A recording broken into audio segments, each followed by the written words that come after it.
Bonjour, liberté, égalité, Méditerranée, c'est le slogan du festival Nostremar qui se déroule pendant pratiquement tout le mois de juin ici à Perpignan et avec lequel l'Indépendant a décidé d'être partenaire.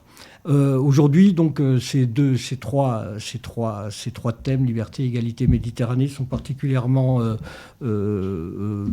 concernants puisque nous recevons Elias Sambar et Michel Vivorca pour parler du conflit israélo-palestinien. Avec nous, Dominique Sopo, qui est le président de SOS Racisme, qui est partenaire du festival Nostremar depuis plusieurs années, au même titre comme l'Indépendant, qui est organisateur plutôt. Non, oui, mais voilà, organisateur, voilà. Oui. Et donc, voilà. Et là, rapidement, je vais vous présenter un peu nos deux invités. Donc, Elias Sambar, il est écrivain, il est journaliste, il a très longtemps été diplomate, il est ambassadeur permanent de la Palestine auprès de l'UNESCO et il est toujours membre de l'OLP pour lequel il a mené un certain nombre de négociations à tous les niveaux, j'ai envie de dire. Michel Vivorca, il est sociologue, c'est un intellectuel réputé ici en France, il a été directeur de l'HESS, il a également été directeur d'études à l'HESS et aussi directeur de l'Institut Fernand Braudel, enfin d'un institut fondé... La maison des sciences de l'art. Voilà, fondé par Fernand Braudel. On parle de Méditerranée, on parle de Braudel, on parle de toutes ces choses-là. Voilà. Donc, bienvenue à tous, bienvenue dans le studio de l'Indépendant.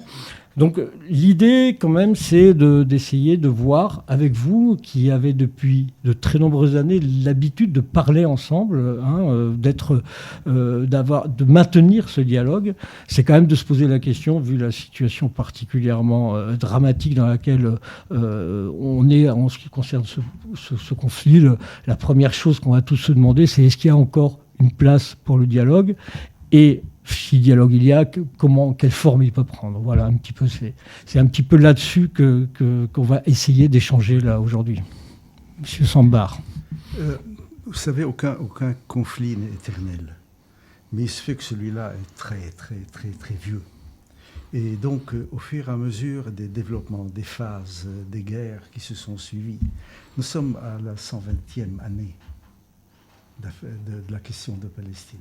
Alors là, par contre, 120 ans. 120 ans, comment on calcule 120 ans à partir? Quelle est la date de départ du conflit? Fin 19e, des premiers affrontements entre des paysans palestiniens et des ouvriers qui travaillaient dans les fermes du baron Rothschild.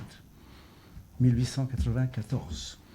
Le projet de l'État juif n'est pas encore écrit. C'est 1897, le texte de Herzl.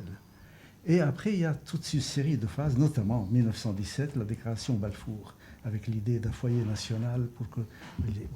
Au départ, le projet, et ça n'a pas beaucoup bougé, c'est de trouver un havre pour que les Juifs persécutés à travers le monde soient à l'abri, protégés et puissent vivre en paix. C'est cela au départ.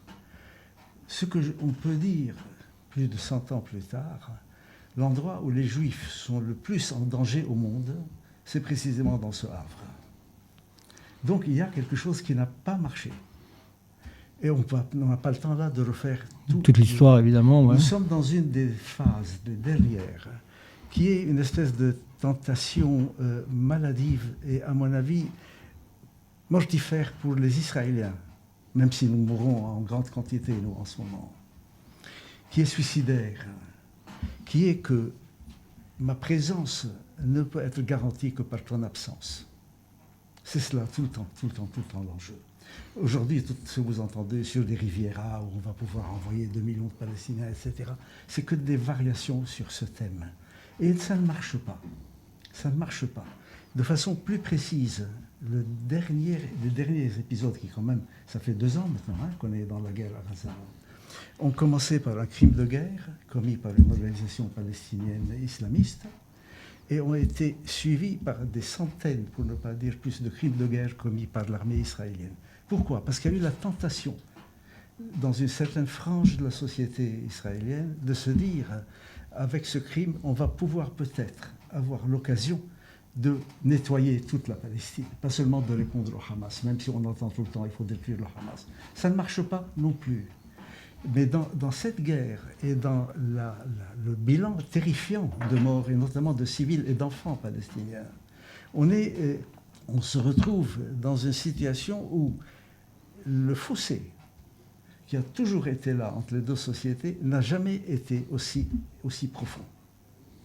Ce qui fait que la question que vous posez est cruciale. Je ne dirai jamais que ça ne sera pas possible. Mais je dis, ça ne peut être possible que si nous avons vraiment une idée concrète, précise, de l'ampleur des dégâts qui sont déjà faits. Moi, j'entends on entend beaucoup de théories, d'analyses, les Américains, la politique arabe, les accords d'Abraham, tout ce que vous voulez, mais on entend parfois le vocabulaire des simples citoyens et fantastique. Moi, j'entends en ce moment, avec ce qui se passe sur les civils du côté palestinien, pas de cadres, pas de gens qui font des analyses. La phrase suivante, ces gens n'ont pas de miséricorde. Cette tuerie d'enfants, ces gens ne sont pas de miséricorde. Comment veux-tu qu'on puisse un jour vivre avec eux? C'est cela qu'il va falloir surmonter. Je ne dis pas que c'est insurmontable, hein, mais il faut bien voir que ça va être long, ça va être très très difficile. Michel Viorca, comment vous réagissez à ce que vient de dire Elias Sambar? Moi, je vais partir de l'autre bout de son point de départ. Non pas du tout que je ne sois pas d'accord, au contraire, je partage son analyse, mais pour voir si on part à un autre bout du problème, et on va se retrouver évidemment. L'autre bout, c'est l'impact de ce qui se passe là-bas sur ce qui se passe ici. Et par conséquent, la difficulté qu'il y a à parler ici, qui vient, comment dirais-je, prolonger la difficulté ou l'impossibilité actuelle qu'il y a à parler là-bas. C'est ça dont je vais dire un mot pour commencer. On est amis depuis très longtemps, et j'ai toujours été défini, dans la relation amicale que nous avons, comme un chercheur, un sociologue, un intellectuel. Ouais. On peut... bon. Je suis juif, jamais je ne m'en suis caché, mais dans le débat public et dans nos relations, ça n'a jamais été un thème qui comptait. C'était vraiment une relation de ce type. Mais avec ce qui se passe en ce moment, et c'est ça qui rend les choses très compliquées, oui. Avec ce qui se passe aujourd'hui, les uns et les autres sont sommés de se mettre dans un camp. Alors, le danger, et j'espère que ce n'est pas du tout l'allure que va prendre notre débat, le danger, ce serait de dire Elias représente un camp et Viorca représente l'autre camp. Ce serait faux. Nous représentons le même camp. Nous voulons, nous rêvons, nous souhaitons une paix qui soit juste, qui soit durable, mais nous voyons dans les deux situations, et je parle uniquement France et Proche-Orient, on pourrait ajouter bien d'autres situations, mais nous voyons les mêmes forces mortifères qui poussent à l'impossibilité ou à la difficulté du dialogue et qui ont comme effet, ici, d'ethniciser le débat. Je ne voudrais pas qu'on me dise, puisque tu es juif, tu ne peux que défendre un point de vue distinct de celui d'Elias Sambar. Je pense comme lui. Je voudrais vraiment le dire avec force, mais je sens les forces qui poussent à ce que les choses prennent une autre allure. Ouais. Alors, une fois que j'ai dit ça, je voudrais dire, je suis absolument d'accord avec l'analyse qu'il a à peine ébauchée, parce qu'en quelques minutes, on ne fait qu'ébaucher de cette histoire, et je suis d'autant plus sensible à ce qu'il a dit au départ, que ma tradition familiale, puisque je parle un peu de moi, mais pas pour me mettre en avant spécialement, ma tradition familiale, c'était des gens qui étaient ce qu'on appelait des bundistes. Et je voudrais dire un mot. À la fin du 19e siècle, il y a effectivement la naissance d'un mouvement très puissant pour dire la seule solution pour les Juifs, parce qu'il y a eu le pogrom de Kishinev, c'est au début du XXe siècle, parce qu'il y a eu l'affaire Dreyfus, les pogroms, la Russie, c'est-à-dire la seule solution, c'est d'aller vivre en Palestine. Bon. Et ça, c'était ce que disaient les sionistes, avec toutes sortes de diversités. Il y a des gens qui n'étaient pas d'accord. Les uns pour des raisons religieuses, je ne me demandais pas d'être plus précis, mais d'autres pour des raisons plus politiques ou plus intellectuelles. Et donc, parmi ceux-là, il y avait tout un mouvement qui était le mouvement socialiste révolutionnaire juif, qui était un mouvement très intéressant parce que c'était en gros le mouvement social-démocrate de l'époque, mais qui disait, nous, on veut vivre dans notre culture, on veut parler notre langue, le yiddish, qui était la langue en Pologne, en Lituanie, dans cette partie du monde. Et donc, j'appartiens, moi, à un milieu familial qui a été toujours de ce côté-là, c'est-à-dire, la solution n'est pas d'aller vivre en Israël, enfin, ce qui deviendra Israël. La solution n'est pas sioniste. Et donc, il y a eu de tout temps, c'est ce que je voulais oui, absolument. ajouter à ce que dit Elias, il y a eu de tout temps des gens pour qui ça n'était pas nécessairement la solution.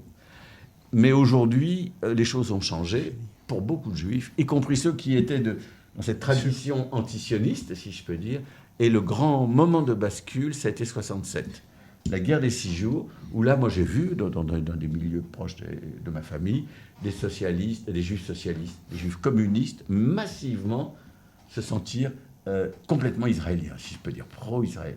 Et donc, voilà. Et donc, aujourd'hui, il est difficile non pas de contester l'existence de l'État d'Israël, je crois que c'est pas ça l'enjeu de notre...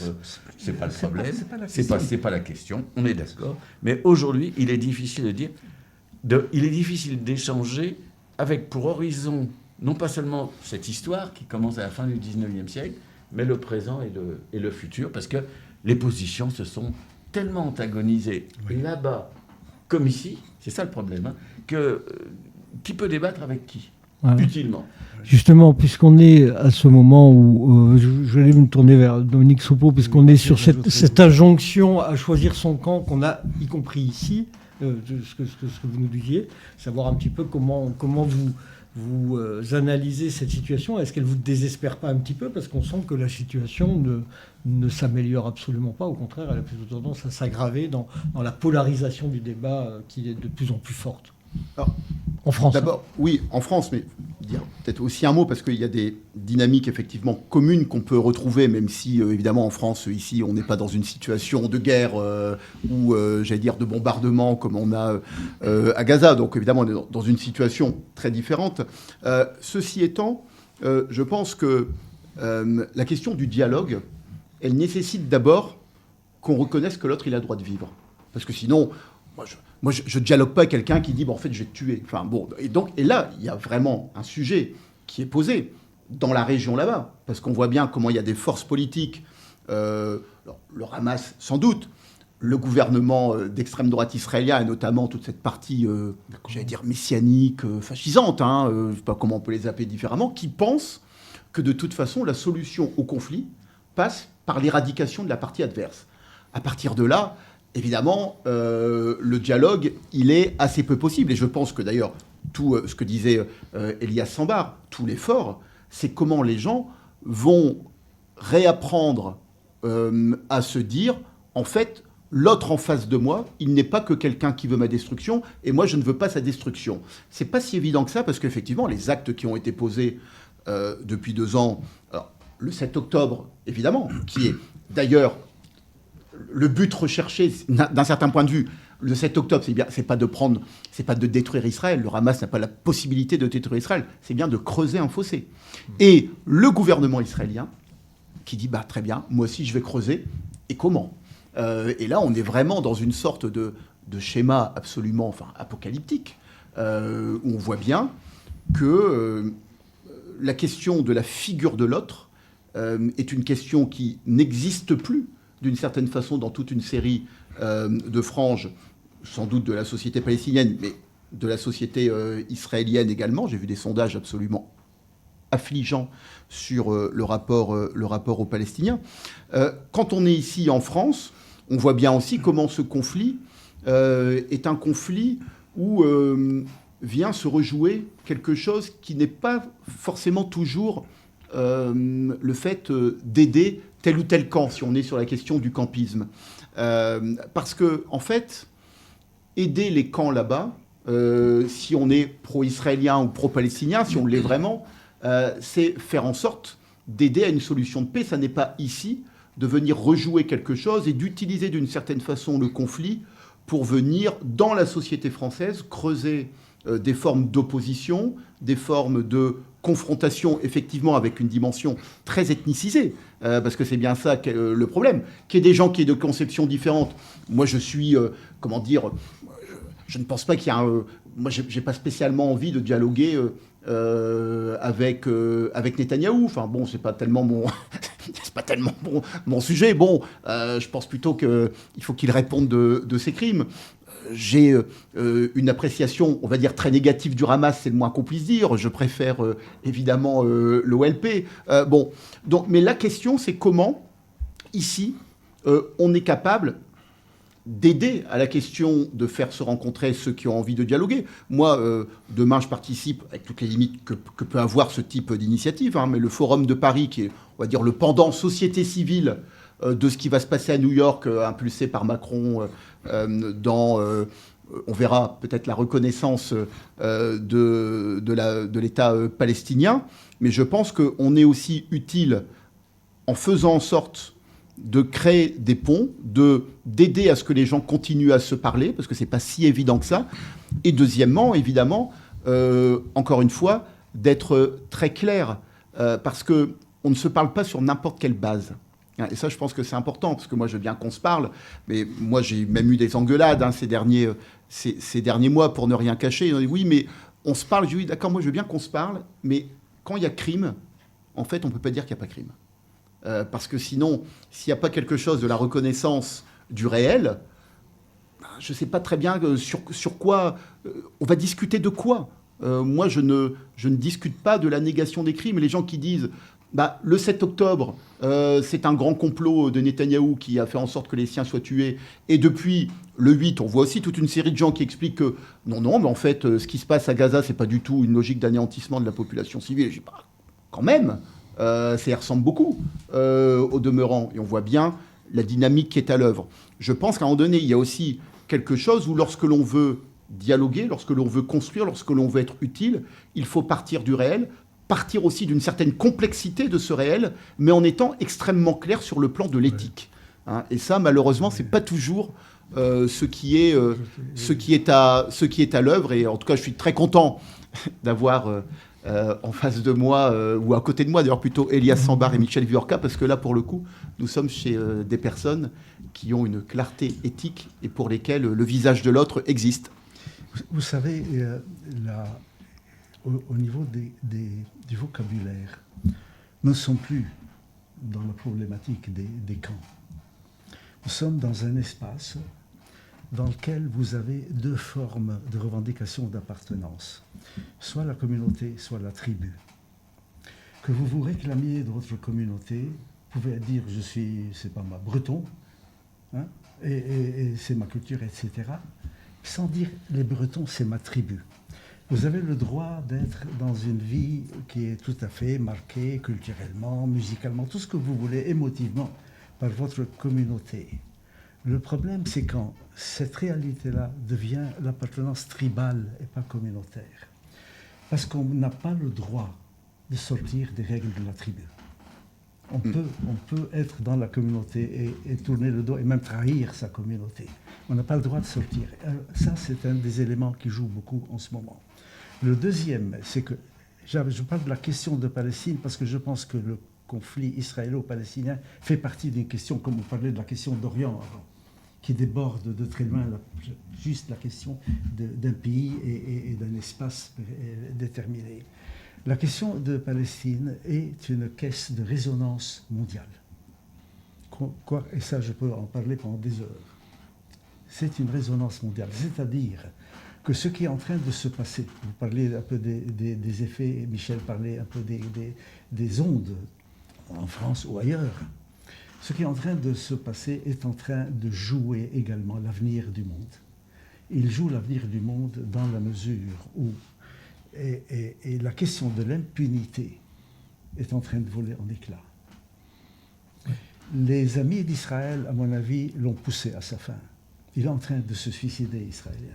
Et les amis d'Israël, qui en 1948 lui ont dit, vu tout ce que tu as enduré, fais tout ce que tu veux, on te couvre, ont ouvert la voie à une impunité permanente.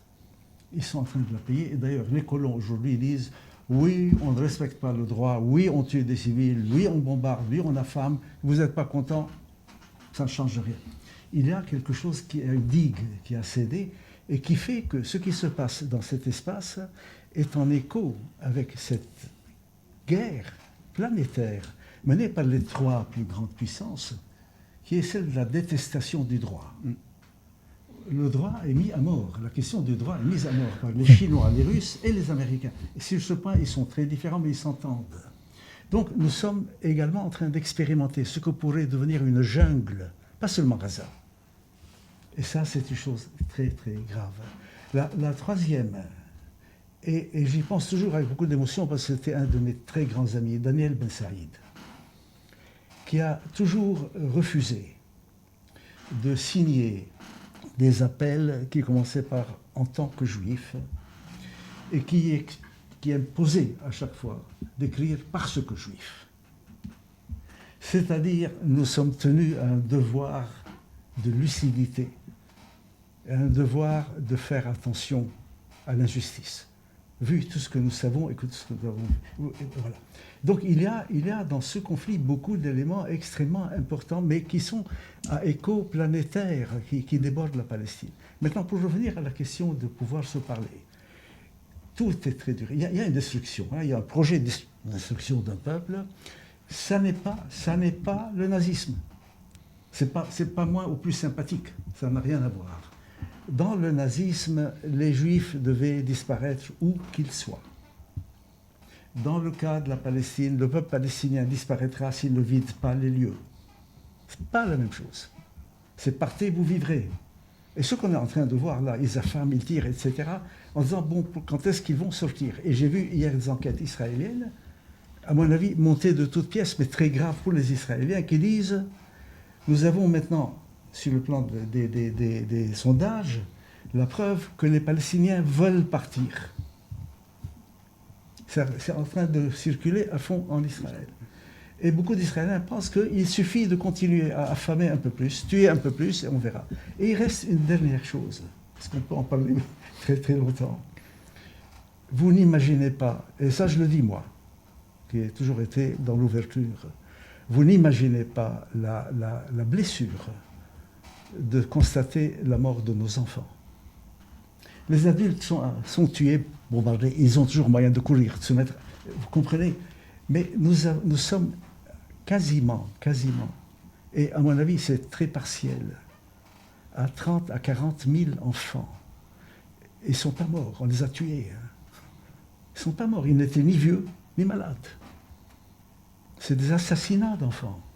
Et de façon très sciente, très consciente, dans les écoles, il y a quelque chose qui relève de l'horreur, et une horreur revendiquée. Et je me souviens d'une chose, et probablement que Michel l'a connu. J'avais eu un très bon, qui n'était pas du tout de mon navire, mais qui était un formidable interlocuteur, qui est un historien israélien qui était spécialiste de la droite française, qui s'appelait Zeev Sternel. Oui. Et Zeev était alors un sioniste que vous n'imaginez pas. Bon, 2 fois, je lui ai sauvé la peau parce qu'à Marseille, dans un débat commun de la salle voulait venir, je le tabassais et c'est moi qui l'ai protégé en disant ne soyez pas plus palestinien que les Palestiniens. Bon, maintenant ça va. Mais très sioniste. Mais il avait une haine, non pas un rejet, une haine des colons. Et Zeev me disait, tu as parlé de 67, me disait, tu sais, un jour, en 24 heures, tout s'est joué. J'ai dit, comment cela? Il m'a dit, jusqu'à juin 67, nous appelions la Cisjordanie, nous appelions Gaza, Raza, nous appelions Jérusalem-Est et la Cisjordanie, West Bank, la rive ouest. Et en une nuit, nous nous sommes réveillés et on nous a dit, c'est Judée et Samarie. Là, c'était parti. Et vraiment, ça, c'est une bascule, c'est pas du vocabulaire. Oui, justement. C'est ce que je voulais relancer un peu Michel Biorca là-dessus, sur le poids des mots, enfin l'importance des mots dans tous les débats que l'on a, où justement on essaye à travers les mots qu'on choisit, on essaye absolument d'imposer une lecture de la situation. On parlait, c'est pas le nazisme, on voit le poids du changement de nom d'une région. Aujourd'hui, on a tous ces débats sur qu'est-ce qui est un génocide, qu'est-ce qui est un pogrom, etc. Il y a cet enjeu-là qui est extrêmement fort. Oui, enfin, pour moi, le problème, je vais peut-être le simplifier à l'extrême, mais les mots, c'est les mêmes mots qu'on utilise de manière, entre guillemets, scientifique, disons rigoureuse, oui, et dans la communication. C'est les mêmes mots. On dit terrorisme, est-ce qu'on a une définition scientifique, enfin, ou sérieuse du terrorisme? C'est pas évident. Alors, et plein d'autres mots. Et donc, un des grands problèmes, c'est que, oui, aujourd'hui, les mots servent à communiquer. C'est ce que dit Elias. Les mots servent à communiquer, à faire passer des messages, à faire passer des idées, sans que ce soit toujours très, très rigoureux. Les mots, et j'ajouterais même les noms propres. J'étais alors estomaqué l'autre jour, c'est en dehors de notre débat bien sûr, d'entendre Marine Le Pen se réclamer de Martin Luther King. Oui. Voilà. Bon, donc ça veut dire les mots, les noms, enfin, oui, les références historiques, etc.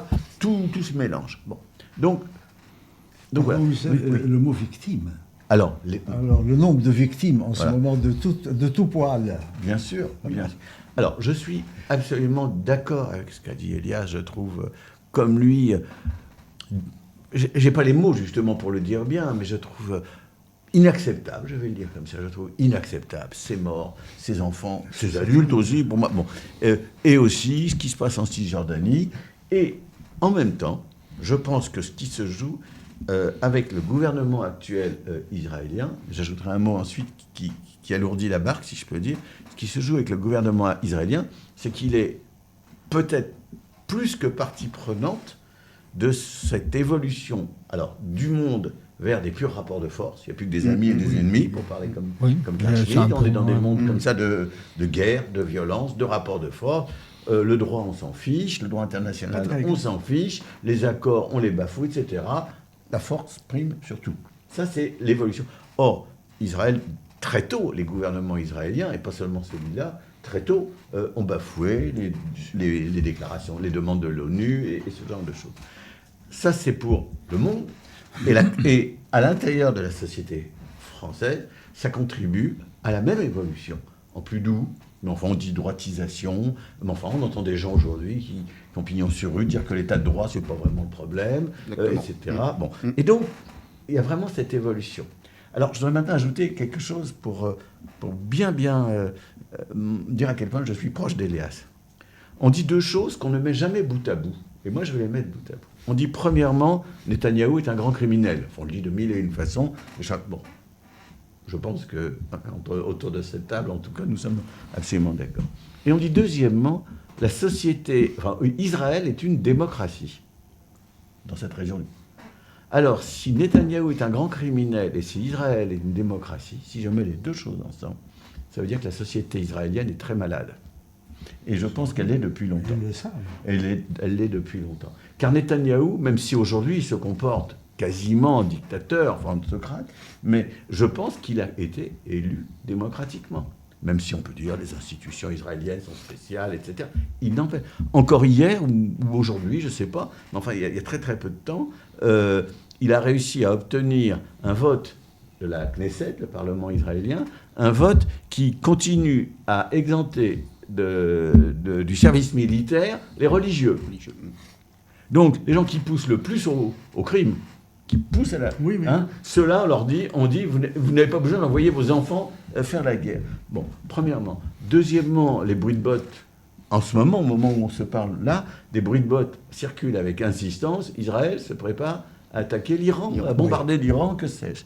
Alors, voilà, donc ce que je voudrais dire, c'est et ce que je trouve dramatique, c'est que la société israélienne n'est pas... Comment dire ? Il faudra bien qu'un jour ou l'autre, elle fasse son examen de conscience. Parce qu'il n'y a pas que un type fou défendant des intérêts personnels en liaison avec une extrême droite religieuse. Voilà. Pour en revenir à Zeev, il me disait, tu sais, il y a des gens en Israël qui veulent qu'il y ait deux États, qui veulent en finir. Il y a des gens normaux qui n'ont pas envie de passer toute leur existence dans la guerre et dans des trucs.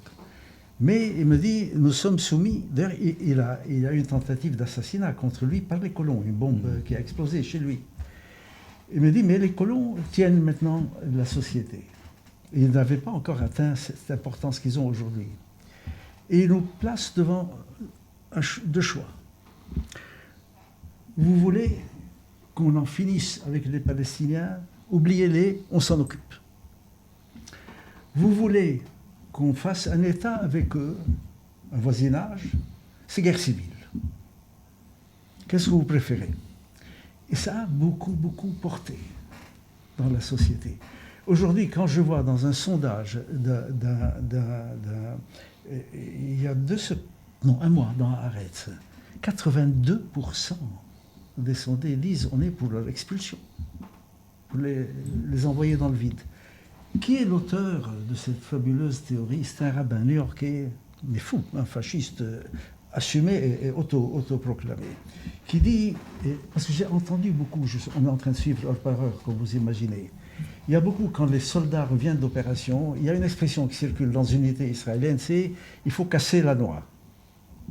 Je ne comprenais pas quelle était cette image de la noix. Or, je suis tombé sur la théorie de ce rabbin, qui est l'instigateur de groupes de colons fascisants dans les montagnes, qui sont les jeunes des collines, ceux qui sont en train d'attaquer les villages en Cisjordanie et de brûler les maisons.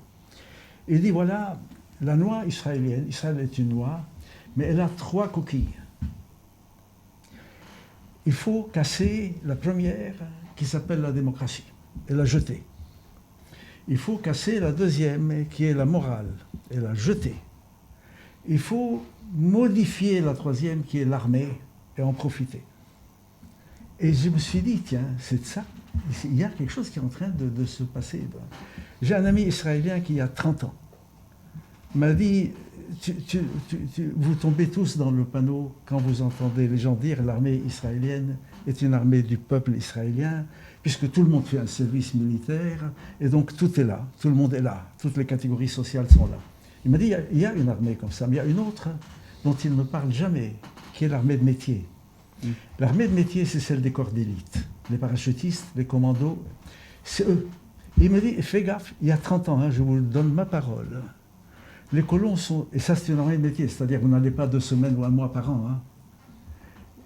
Il y a un investissement des gars, des colonies dans l'armée de métier.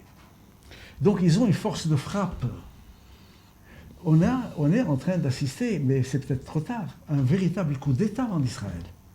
Et d'ailleurs, je peux vous assurer, je suis, oui, heure par heure. Hein. Ils n'ont pas dit, je parle de ceux qui balayent, bombardent, je n'ai pas vu, lu, entendu une fois, nous sommes une démocratie. Ils ne veulent même plus qu'on leur parle de ça. Donc c'est une barbarie, il n'y a pas d'autre terme, assumé. Et il y a une partie de la population qui est prise en otage.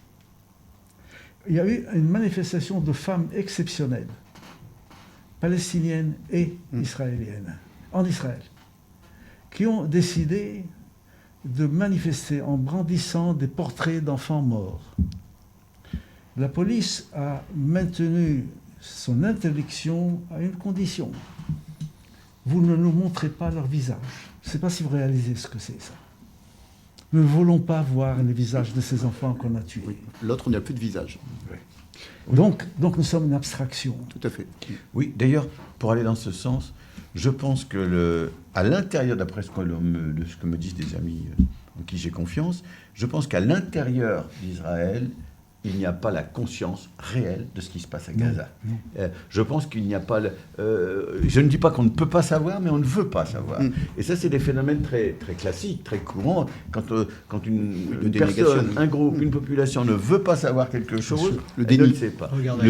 Voilà. Et donc, je pense qu'il y a quelque chose de cet ordre. Et je trouve que c'est terrible. Et...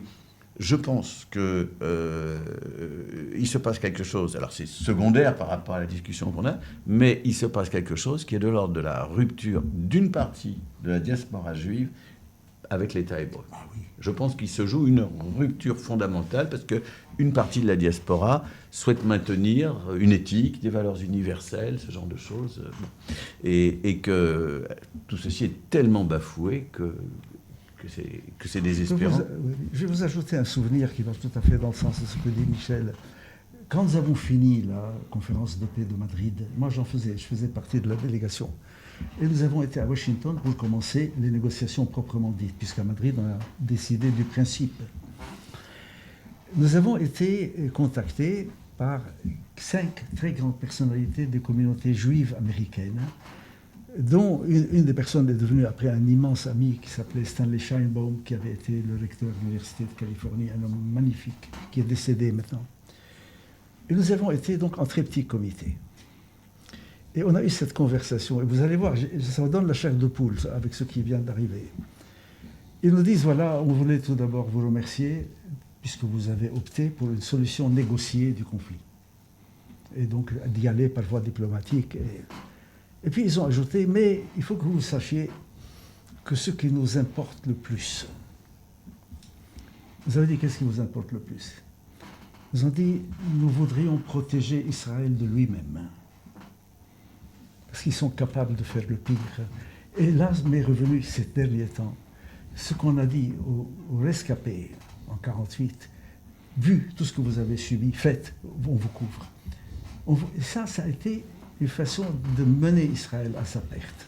Ils sont en train de se suicider, moi je pense en ce moment. Enfin, une partie est en train de se suicider. Et pourquoi j'en parle avec émotion? Parce qu'il y a 2 mois, paraît un communiqué des communautés juives israéliennes installées à travers l'Europe, dont le titre est « Protégez-nous de nous-mêmes ». S'il vous plaît, bougez-vous et obligez le gouvernement israélien, non, parce que nous n'avons plus de moyens de rétracter et de revenir en arrière. Donc vous voyez, il y a des sons. Les deux événements que je vous raconte sont séparés par 30 années. Juste, on arrive un petit peu à la fin de cette rencontre. On a beaucoup parlé, c'est passé très très vite. Hein. Et justement, on va revenir un petit peu, on va terminer sur ce dont on parlait quand vous êtes arrivé, Monsieur Sambart, tout à l'heure, sur le moment diplomatique qui est à venir, avec la reconnaissance éventuelle par la France de l'État palestinien et la question d'une solution diplomatique, politique. Est-ce qu'elle a jamais été, peut-être Michel Viorcaz, est-ce qu'elle a jamais été aussi loin et en même temps aussi indispensable? Comment vous le... Alors d'abord, je pense qu'on ne l'a jamais, on n'en a jamais été totalement proche. Hein. Oui, bien sûr. Bon, c'est la première chose qu'il faut dire, malheureusement. Ensuite, il est clair que pour qu'il y ait une solution, il faut qu'elle soit imposée. Aujourd'hui, elle ne peut pas être négociée. Et ceux qui ont le pouvoir de l'imposer, c'est les États-Unis de Donald Trump. Hein. Or, et de l'imposer d'abord peut-être à Israël, enfin au gouvernement israélien. Bon, donc c'est ensuite peut-être les alliés arabes des États-Unis, mais c'est d'abord les États-Unis. Alors, tant qu'il n'y aura pas un affichage très clair des États-Unis imposant la paix, tout ceci sera très bien. Moi, je suis très fier que mon gouvernement, moi qui ne suis pas du tout pro-Macron par ailleurs, mais là-dessus, je suis très très fier qu'il veuille jouer la carte de la paix, tout à fait, et la recherche d'une solution. Et je ne vois pas d'autre solution que 2 États. Enfin, les autres solutions me semblent encore... Elle devient très qui elle-même devient très difficile, mais c'est la seule. Mais il faut continuer à la réclamer. La deuxième chose, c'est que même si elle est purement symbolique, on prend. On n'a pas le luxe de dire non, c'est que des symboles. Et ça n'est jamais totalement symbolique, ce genre de choses. D'ailleurs, les Israéliens sont très très violents contre la France. Cela dit, il y a deux petites choses qu'il faut préciser. Si vous le faites, vous chamboulez, toute la démarche. Il faut dire où et quoi. Reconnaître la Palestine. Si vous ne dites pas où, c'est-à-dire quelles sont les frontières, quelle est la capitale et quelle est la continuité territoriale sur lesquelles peut s'exercer une juridiction palestinienne. Si vous définissez ces 3 dans la reconnaissance, là c'est le coup de théâtre monumental. Je rajouter juste un mot pour aller dans ce sens. Quand l'État d'Israël a été créé, donc 47-48, Ben Gurion a vu ce qui se préparait, et c'était lui donc le premier chef d'État israélien, il a vu ce qui se préparait et il voyait bien que territorialement, c'était loin d'être parfait par rapport au projet israélien de l'époque, au projet sioniste de l'époque. Et il a dit exactement ce que tu viens de dire, il a dit, il faut prendre. On prend. Et après on verra. Et donc, mais là je suis d'accord, il faut que cette reconnaissance, comment dirais-je, s'accompagne ou comporte des dimensions quels sont les attributs de cet État, c'est-à-dire ses territoires, sa capitale et sa continuité. Mais sinon, ce qu'a dit Michel est fondamental par rapport à l'événement. Hein. Et nous savons qu'avant-hier, les Américains ont menacé les Français en disant c'est une chasse gardée, hein, vous venez jouer quoi là. Et j'espère que ça ne va pas faire une rétractation, parce que n'oubliez pas, dans l'équipage de la reconnaissance, vous avez les Anglais, qui sont quand même extrêmement, par des liens très particuliers avec les États-Unis. Vous avez les Australiens, vous avez les Néo-Zélandais et les Hollandais. Et je ne sais pas combien encore cet attelage va tenir. Les Américains sont entrés dans le jeu en disant ah, vous croyez quoi là? C'est une chasse gardée américaine. Donc on va vers un moment où on va voir. Sinon, de toute façon, les Palestiniens jusqu'à présent sont sur les 195 membres de l'ONU, ont 147 reconnaissances déjà. Et si celle-ci s'ajoute, c'est bien, et ça déclenchera d'autres mouvements. Pas de problème. Mais nous n'aurons pas touché à l'essentiel encore. Donc il faut... C'est le pays de Job. Vous savez, vous connaissez l'épisode de Job dans la Bible? Vous allez me le rappeler. La patience de Job. Ah oui. C'est le pays de Job. Ouais. Donc il y a une question de souffle et de tenir. En guise de conclusion, Dominique Non, Sopo sur... Juste sur la question de la reconnaissance de l'État palestinien, moi je pense que c'est évidemment quelque chose de fondamental qui renvoie, d'abord, comme ça a été dit, c'est jamais que symbolique. Sinon, le gouvernement israélien ne serait pas vent debout contre cette reconnaissance si c'était qu'un symbole dénué de toute conséquence. Le deuxième élément, c'est que on est sur un gouvernement messianique qui a pour projet la guerre. Je veux dire, la structure aujourd'hui du gouvernement israélien, enfin on le voit avec Ben Gvir, Smotrich et d'autres, c'est la guerre perpétuelle, tout le temps, contre tout le monde, à l'extérieur et à l'intérieur de la société israélienne.